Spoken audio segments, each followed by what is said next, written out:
Hello everybody, I hope you're having an amazing day out there. I can't believe it. Welcome to our first product review. This is crazy. Folks over at Next Level Racing have sent us out a product. It's been on the market for a couple of months now, but it's been something that I've really wanted to get my hands on. And I'm finally, it's blowing my mind right now that we actually get to do a product review, but it's even more mind-blowing that it's in my hands. This is the HF8 from Next Level Racing. See? It's here. It's there in the chair.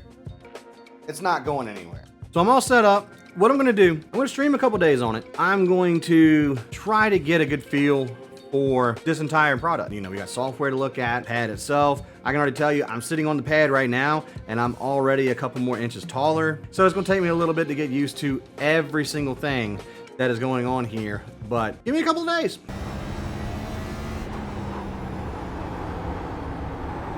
I've got the slip of the wheels.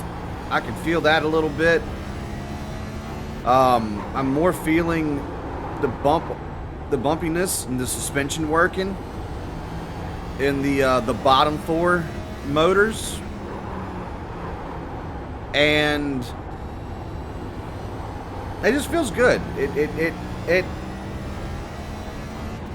It's giving me more information than I had prior. Honestly, like the response back that I'm getting, I've done a couple of practice laps already and it has helped me tremendously. So, you know, getting this to work how you want it to work is 100% what you need to do for yourself.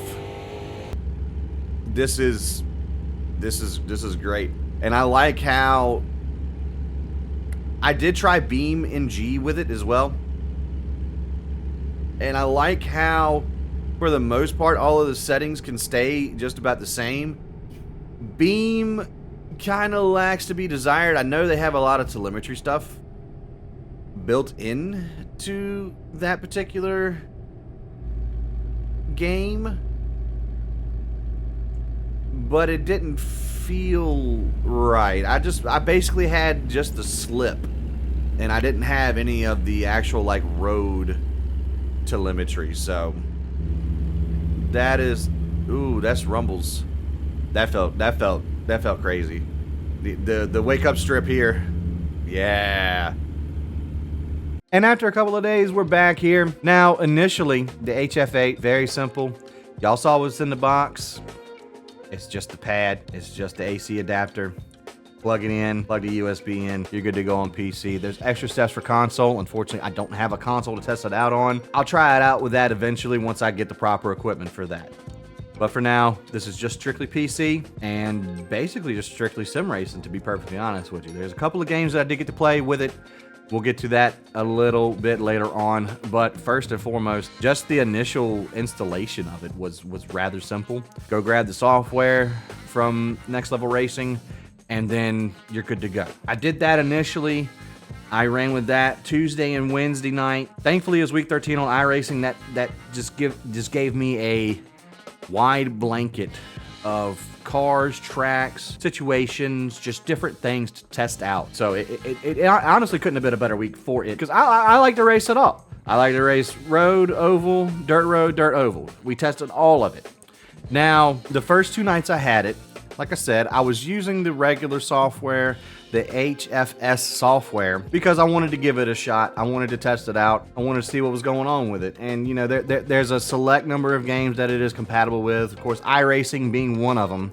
With iRacing, initially with the HFS software, I used the Maestro settings. It turned on a couple of things that I wanted. It turned off a couple of things that I wanted. But I used that for a couple of races, kept tweaking on it in between races, trying to just get a good feel for what the pad could actually offer for me. Because with sim racing, the more information that I can process will eventually turn into me becoming a better driver with it, because we don't get the seat of the pants feel. We only get what the wheel is telling us and what our eyes can see. That being said, with the HF8, I do feel like it adds in another level of information that everybody can appreciate. The HF8 is a really good option for people who are stuck in between having nothing at all and having the motion simulators. Now, the software, very easy to use, very user-friendly. They had the Maestro profiles built into the software. Even with the Maestro profiles, you're still going to need to adjust it to what you want to get out of the pad. So that being said, with the effects that are in the native software, I couldn't get what I wanted out of the pad. They've even touted it in the Discord that there are other softwares out there. The pad is third-party software compatible. That is one of the biggest pluses of this pad, okay? So I'm gonna go over a couple of the cons that I found with the pad while I was messing around with it. So like I just mentioned, there's third-party software capability. That has saved it for me. Before, just with the native stuff, it just wasn't what I wanted. It wasn't what I thought the pad should be. I feel like it wasn't what the pad is capable of portraying for me as far as information in my sim racing. Also, on top of that, it does feel like the effects are a little bit oversaturated at times.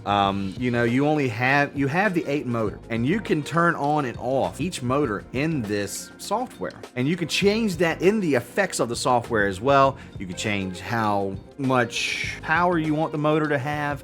You can have it at a value between 0 and 100%. So you can change every little variable in the software for it. What I wanted to get, the software just couldn't offer it for me. Now there are, there's ground effects, there's suspension effects, but what I'm looking for me, because I primarily main on the side of oval on iRacing, so I wanted something a little bit different with it. With the oversaturation on the pads, it's a little hard to differentiate between what is a ground effect, what is a suspension effect. Tires, you can easily feel the gear change one. You can feel the RPM. It needs a little extra attention, a little extra love. If I'm not mistaken, this might be the first foray into software.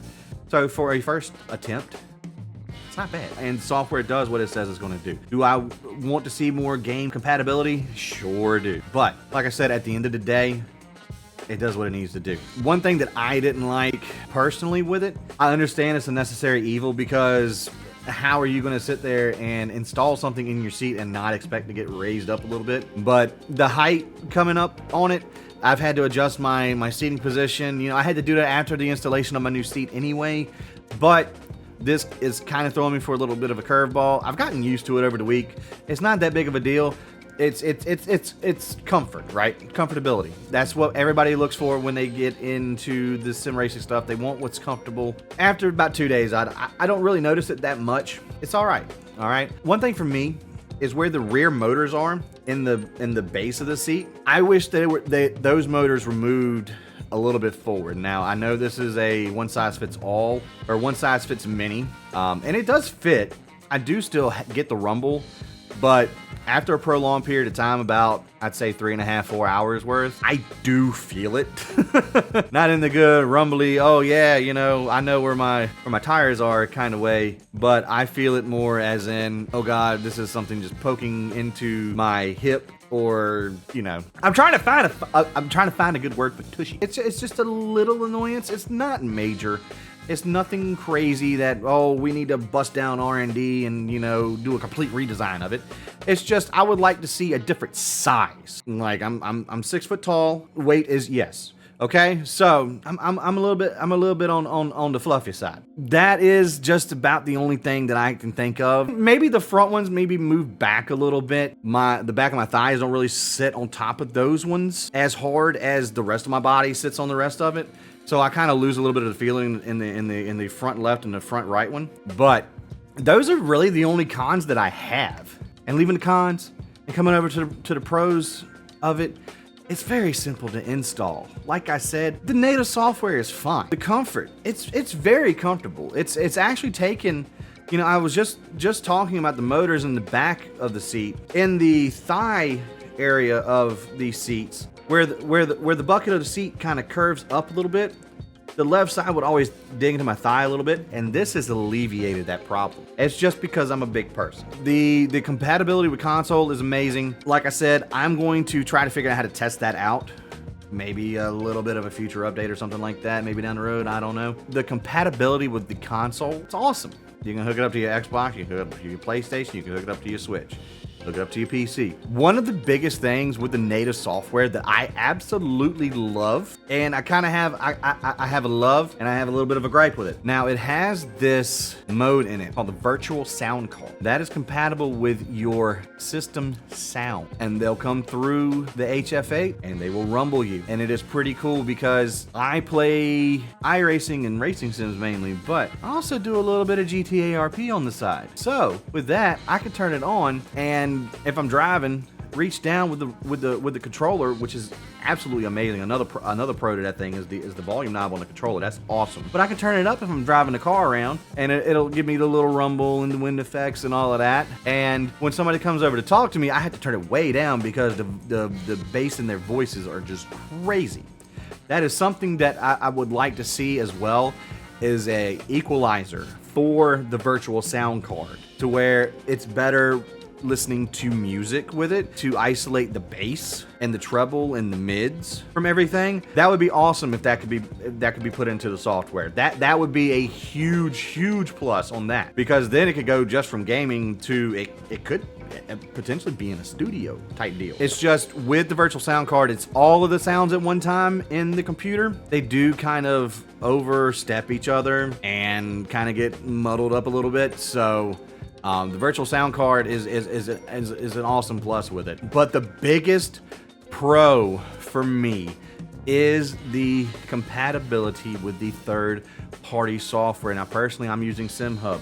That's one of the ones recommended in the Next Level Racing Discord to use with this. And with that, I've unlocked what I wanted to get out of this particular piece of equipment. What SimHub does is what I wish the native software would do. And they break it down. They have different values. The SimHub project has been around for a long time. The information that I get from SimHub with this piece of equipment, I can set up each individual motor with tires. I have the tire effects, the tire slip, tire lockup. You can do acceleration, deceleration. There's a lot of different things that you can do within the SimHub application, and it transfers through all of their compatible games, and they have a lot more compatibility with a lot more of these sim racing titles. I saw Richard Burns Rally up there, F1 from 2012 to 2022, all of the Assettos, American Truck Sim, as you saw prior. That was a big one for me. I really wanted that. With the SimHub software, I get the extra information that I want to get out of this pad. And I'll admit it right here. Before I got the SimHub software, I was a little disappointed. I'm not even gonna lie. I was a little disappointed with the pad because I was sitting there thinking, you know, hey, this would be cool for me to relearn how to save tire on iRacing, because I haven't been able to save tire on iRacing for a couple of tire models now. To be able to feel what that tire is doing means a lot on the oval side. It means a lot on the road side as well, but again, I'm an oval racer. With the extra information that I do get, I'm absolutely in love with this pad. It went from being a 6 out of 10 for me to being a 9 out of 10 with this software and all of the extra information. It completely changed it for me. So with the native software, you know, for the future, to be able to get the telemetry in all of the games to work properly, not saying that they don't all work properly, but to be able to fine tune it a little bit more would be preferable for, you know, somebody in my shoes. I'm still going back and forth between the native software and the third-party software just to continue to test out. I'm still dialing the settings in. The biggest thing for me was to be able to use this to help me improve as a sim racer. Everything else is just extra. It's so good. it's so nice to be able to feel. Well, before we get out of here, I just want to thank Next Level Racing for sending me the HF8 to review. I hope that y'all enjoyed it. If you want to grab one yourself, you can click the link in the description below. And I hope that y'all have a wonderful day. Thank you so much for watching, and y'all take care. Appreciate you.